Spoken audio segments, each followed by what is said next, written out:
Definitely wouldn't let me do anything, wouldn't even let me go to the next one.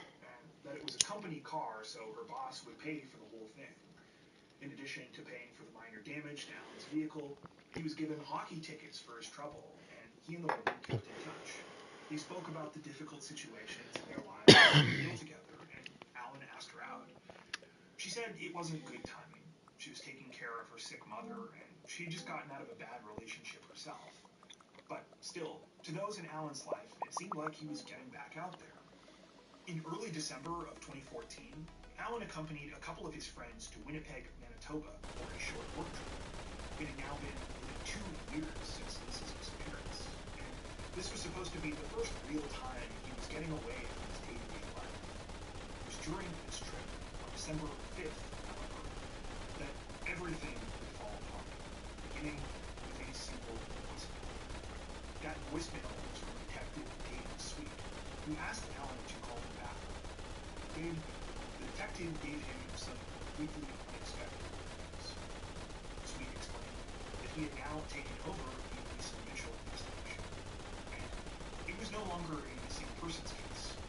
Authorities now believed they were dealing with a homicide. What's more, they obtained a warrant, and at that moment were preparing to search Alan's home. What Alan hadn't realized was that for more than a year, police had been gathering evidence against him, and the situation wasn't looking good. It had started in 2013 with a change to Alberta's Missing Persons Act, which gave police new useful search powers and opened up additional avenues of investigation. One of these new powers provided police with more detailed information pertaining to phone records. In particular, investigators zeroed in on a strange phone message that Peggy had received from Lisa in the weeks after her disappearance. Though the phone call had been made from a private number, police now knew that the phone was a cheap pay-as-you-go model that had only been activated for a month around the time that Peggy received Lisa's call. It turned out the phone had only been used to make 5 calls in the period exactly. 1 to Peggy and 4 to Alan Scheimer. Except, here's the thing. Unlike Peggy, Alan had never mentioned these calls to police. More suspicious, cell tower information was able to narrow down the area where the call to Peggy had come from. It had been made somewhere in the vicinity of Alan and Lisa's apartment home. Keep in mind, though, this was on November 16th, well over 2 weeks after Lisa was already supposed to have gone missing. If she had indeed run off, why would she still be making calls close to the house? While this information didn't prove foul play on its own, it was enough to suggest to police that Alan was hiding something. It was also enough evidence to give police the grounds they needed to investigate Alan further. Bank records revealed that around the time of Lisa's disappearance, Alan had made a number of unusual purchases at local stores. Police were able to obtain copies of the receipts for these items, which included a large Rubbermaid tub, bleach, gloves, cement, a mixing bucket, a 4x2 sheet of plywood, and some cat litter. As far as investigators were concerned, there was no innocent explanation for why Alan would be buying some of these items. For instance, he didn't own a cat and was actually extremely allergic. Instead, when taken together, authorities believe the items added up to a clandestine fairy tale kit. As for the cell phone and the call to Peggy, authorities weren't able to find the receipt, though they were able to find something interesting in Alan's bank records. It turned out that he had made a $40 cash withdrawal at a Walmart where he had purchased several of the other items. When police looked up the exact type of pay-as-you-go cell phone that made the call to Peggy, they were able to determine that the cost for the phone and a month of activation added up to almost exactly that amount. After receiving the phone call from Detective Sweet in Winnipeg, Alan was noticeably distressed. Immediately, he asked to stop for a cigarette and began to hyperventilate. When his friends asked him what was going on, he said that he had something he needed to tell them. He knew that he was in trouble. Alan explained that 2 years prior, on October 29th, he and Lisa had gotten into one of their usual fights. He said that he couldn't remember what it was about, but that it had started the second that Lisa had gotten home from her mother's house that evening, and it just continued on. He claimed that things had gotten more and more heated between them until Lisa Lisa had turned towards him while holding a chef's knife. He said that she had then started to threaten him, saying that she would probably put him in the hospital, to claim it was self-defense, and that everyone would take her side. She would end up with the kids and everything else, and he would end up in jail. He said he couldn't remember for sure, and that he now had doubts, but he was pretty sure she had motioned towards him with the knife. He managed to wrestle the blade away from her and push her down onto the floor. After he did, he started choking her. He kept going long after she had passed out and stopped struggling, even after he said he knew Lisa was dead. He said what he remembered most of all was trying to force himself to let her go. Afterwards, he said he had hidden Lisa's body in his house. After making this disturbing confession, Alan repeated the details in a second conversation with a friend. He wanted the friend's advice because the man had previously confided in him about a time he had been involved in a fatal car crash while he had been drinking. The man had told Alan that he had gotten out of the situation by moving his deceased friend, who had been killed in the collision, into the driver's seat. When asked about Lisa's body, Alan made it clear that if police searched his home thoroughly, he would be going to jail. He then began to mull over his options. The way he saw it, he had three choices. He could go on the run, try to get a hold of a lawyer who was good enough to stop the police from searching his home, or he could torch the place before investigators could get there. He referred to this last option as being, quote, a little dicey though, saying that a simple fire probably wouldn't be enough. You have to blow the place up, he explained. Maybe make it look like a gas leak. Eventually, though, after going around in circles for some time, Alan decided that running was probably his best option. The problem was that he would never get his chance. Though Alan knew he was living one lie, i.e. pretending not to know anything about Lisa's disappearance, he was completely oblivious to a second deception that by this point was all around him. You see, for the past entire year, nearly his whole social life had been a fabrication created by undercover police officers who were investigating Lisa's disappearance. The person who had gotten him the job at the auto brokerage, an undercover officer. The people he had befriended at work, who he was now confessing to in Winnipeg, undercover officers. The woman who had accidentally hit him with her car. Turns out that wasn't an accident at all. The whole thing was staged. She was actually the very first undercover officer to make contact with Alan, and had been used to connect him with others who would get even closer. Even the person who had been babysitting his kids was part of the undercover team. The whole thing was called Operation Aurora, and was a modified version of a police procedure known as Mr. Big. Essentially, Mr. Big is a covert police tactic in which undercover officers develop elaborate fake relationships and contrived situations which are designed to elicit a confession from the suspect. In most cases, the suspect is enticed into joining a fake criminal organization by the officers, and once they are integrated into it and have developed trust, they are encouraged to share information about their prior criminal history. This is usually done in front of the fake crime boss of this supposed organization, hence the name Mr. Big. Mr. Big is a controversial tactic for many reasons, with many critics saying that it essentially amounts to entrapment. In fact, the procedure is actually illegal in many countries, including the United States.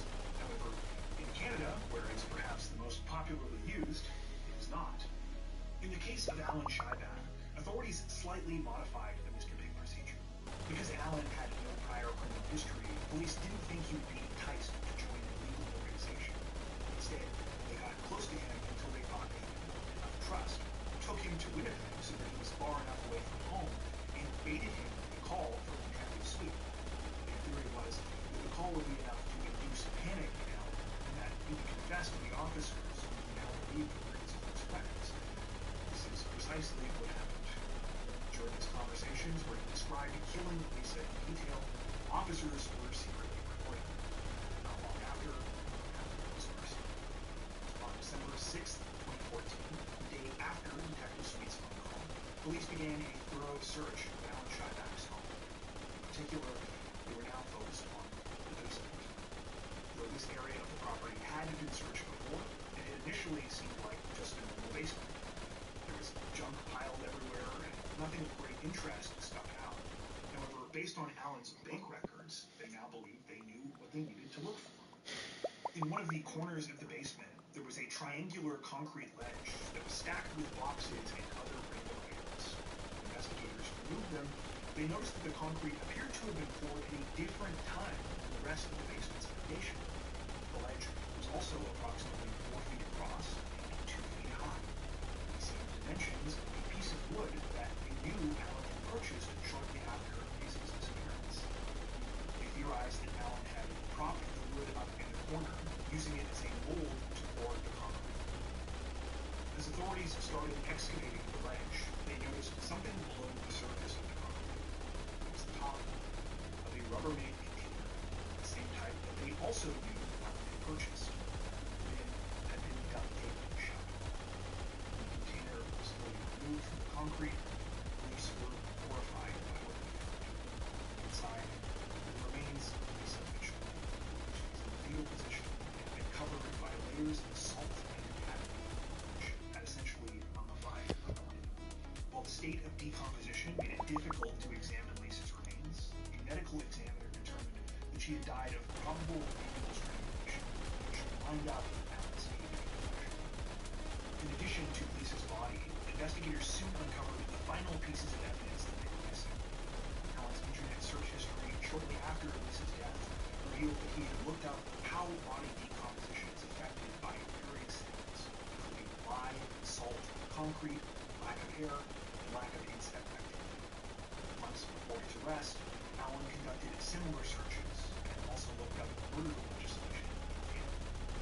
As for the emails and phone call that had been received after Lisa's death, Allen had been behind them all along. Sending the emails had been as simple as breaking into Lisa's account. The phone call required more effort, but was straightforward enough to figure out. It turned out that Allen had installed spyware on Lisa's phone well before he killed her, and had been using the software to listen and record her communications for some time. It was these recordings that he spliced together into the mysterious phone message. There we After calling almost. Jesus. in April of 2017, Allen Scheiback stood trial on charges of second-degree murder and causing indignity to the hearing. He opted for a judge-only trial in which he took the stand and admitted to killing Lisa. Despite this admission, Allen claimed that he had never meant for Lisa to die.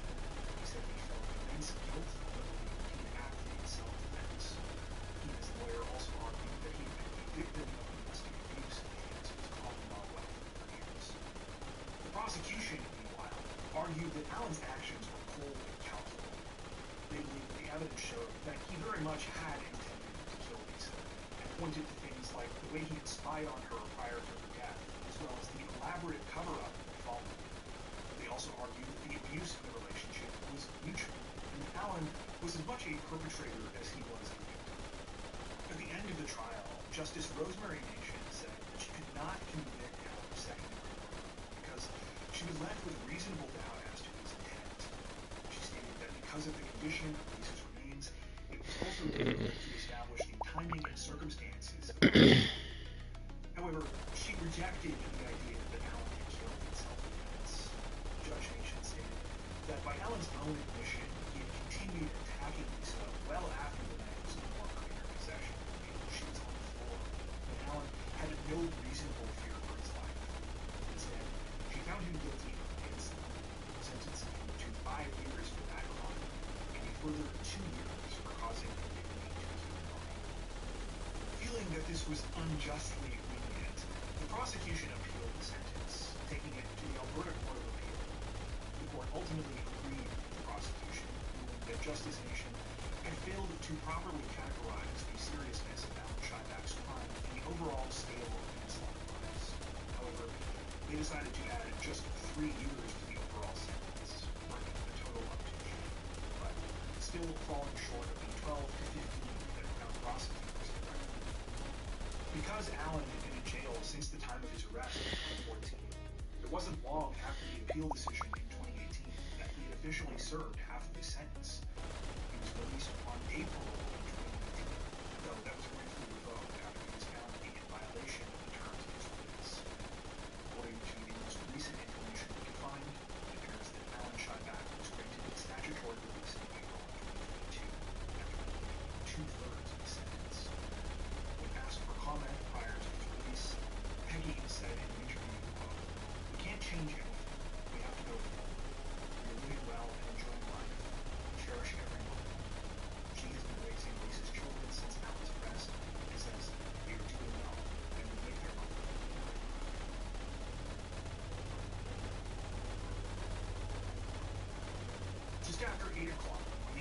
August 2nd, 2010, a security guard in Pickering, Ontario, was making his usual rounds when he spotted something strange.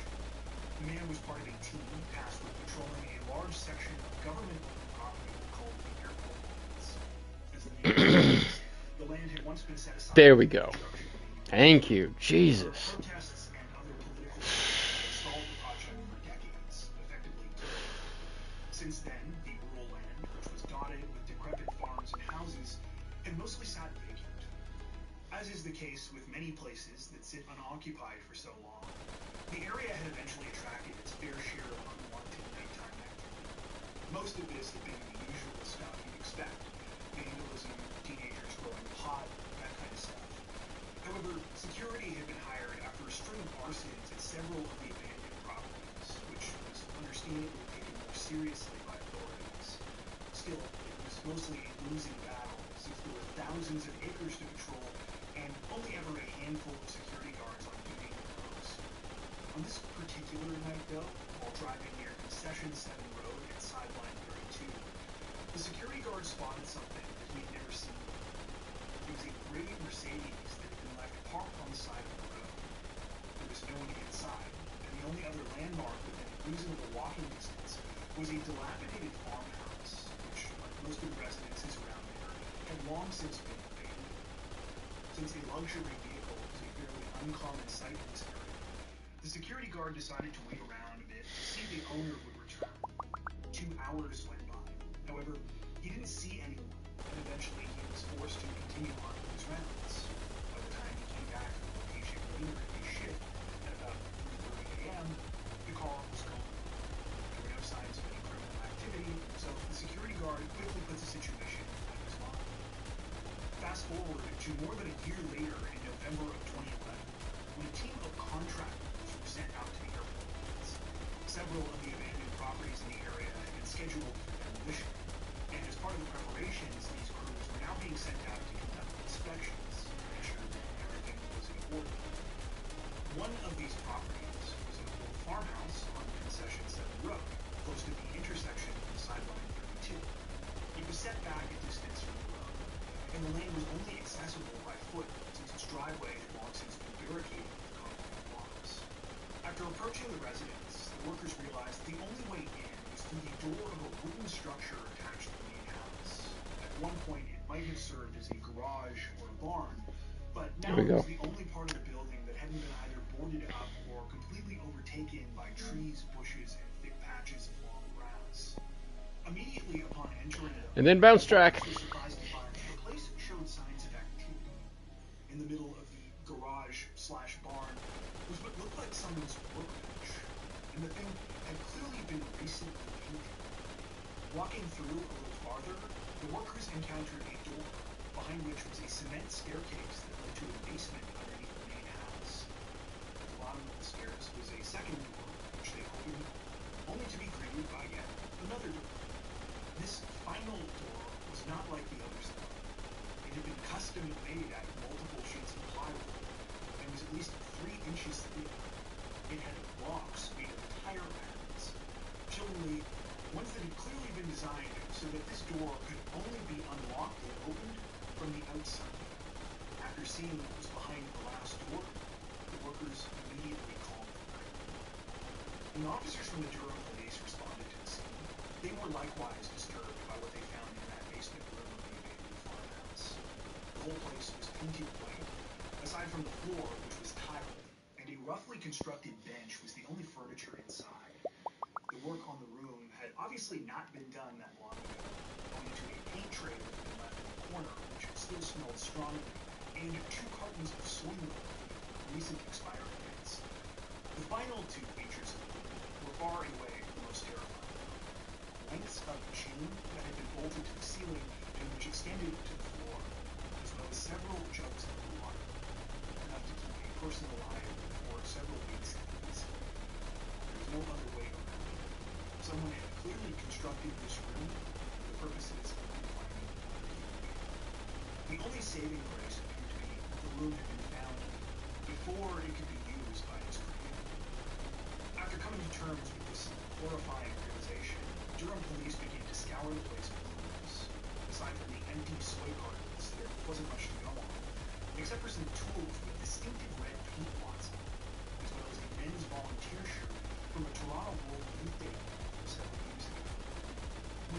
the grim discovery was released to the public, people God, were that was garbage. understandably That was really dismayed. bad.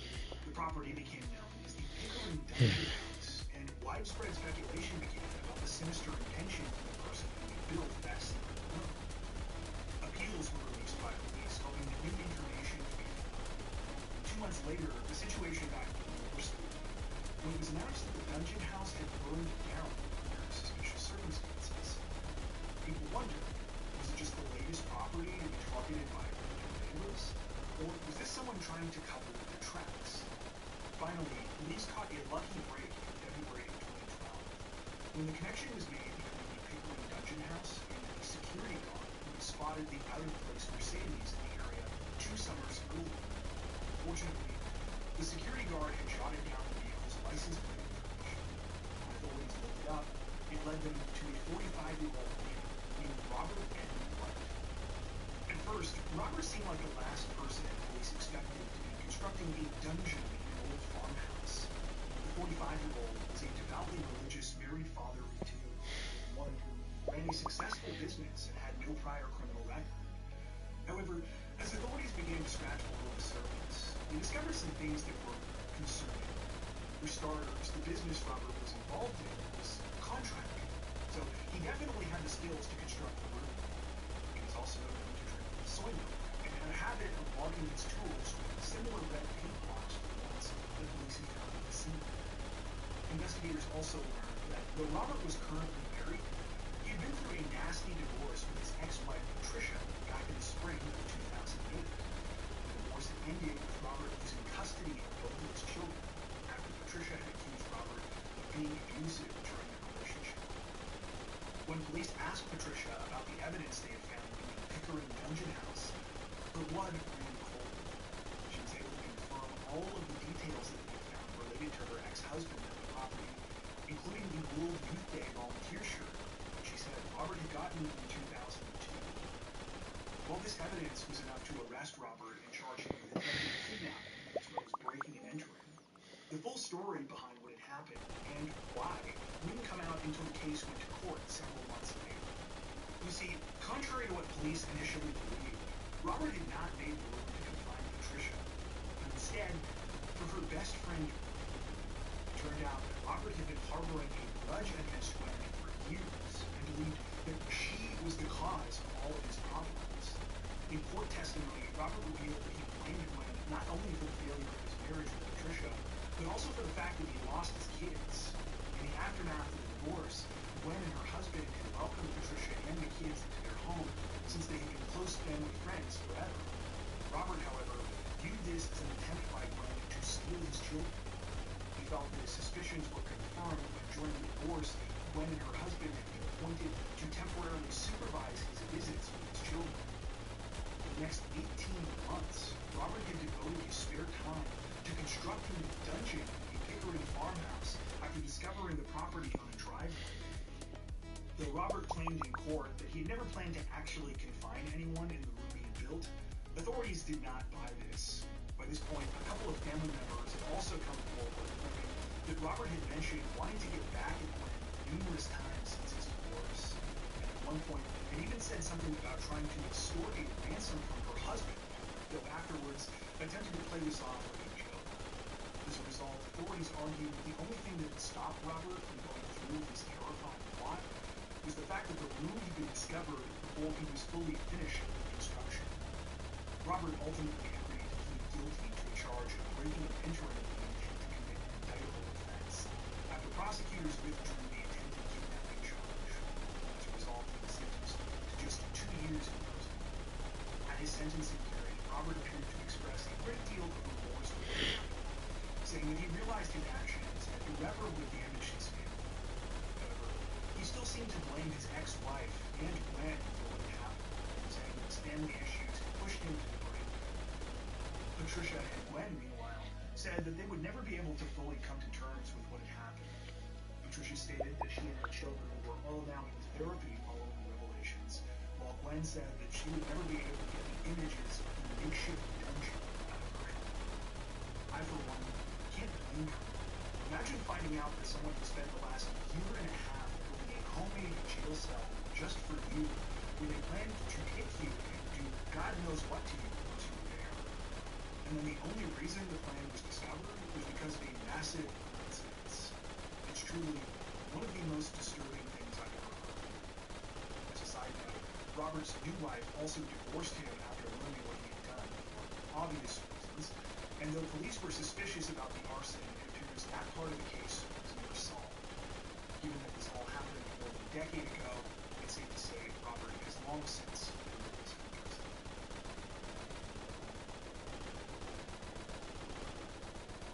In 1961, a man named George Carroll went missing from his home in Lake Road, New York. George was a Korean War veteran who purchased the property in 1980. God, my hand hurts. His wife Dorothy, placed to raise their growing family. Now that I'm gonna try this again, but then I'm probably gonna be done. George was in his late 20s. My hand's killing me. leaving behind 4 young children. I mean, but I did progress on all of them except for this one. I'm pretty sure I did. I haven't gotten a higher score on this one yet. Her husband had walked out on the This is my hardest one, though. no missing persons report was ever filed for George. Growing up, the Carroll children quickly learned not to ask too many questions about their father's absence. Dorothy didn't want to talk about the situation, and we never provide a straight answer about George's disappearance, beyond saying that he had gone out one day and never returned. It seemed that despite the upsetting situation, she had managed to move on with her life, getting together and meeting Richard Garrett's not long after her husband's disappearance. The two would eventually marry and have another child. However, Dorothy's unwillingness to talk about her missing husband did little to quell the curiosity of her growing children, or stop rumors from cropping up in the rest of the family. Some believe that George had This ain't going so well. Dorothy said, possibly. Oh man, my hand hurts so freaking bad. Alright, yeah, I'm done. That one's not gonna work. I did get a higher score on all of them except for that, and I did want to look at. I don't really care. I'm just tired. Excuse me. Kind of beat up. Like I said, been a really, really tough ass week. I am in the process of starting to try and make a clan. I am, however, I've been wanting to have some people to be around, people to play with, that we can get to know how each other play and such, and each time that I reach out, you know, it's one of these gaming clans, and there ends up being like something like a promotion or something else that's available, and it ends up being somebody who posts more memes, even if I've got so much more to offer. I make Portal experiences. I'm really good at the game because, you know, I don't have the greatest aim. You can see that here. I'm not bad, but in Battlefield, positioning really plays well for me. Just putting myself in the right place at the right times. But overall possibilities. I want a clan where what you put in is what you get out. Not, oh, hey, you messaged a lot. Cool. Cool.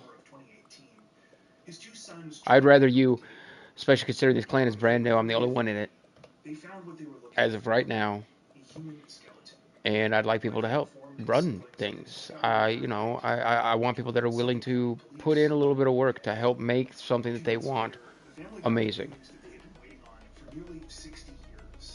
But it is what it is. Kind of down at the moment. So I'll probably be back on tomorrow. Well, we have a pub crawl going on tomorrow night, and I'm probably going to do a lift for it. So I might not be until extremely later again, like tonight. But tonight I wasn't doing that. I was just kind of sitting here watching stuff and just soaking up the crap that's been going on. But yeah, we'll get back out of this. Either way it goes, I'll do it when I get back tomorrow night, or I will be on Sunday night because I'm off Monday. So I'll stream some during the day on Monday. Once again, I know nobody's watching, but it will happen eventually. Alright, take care. Love y'all.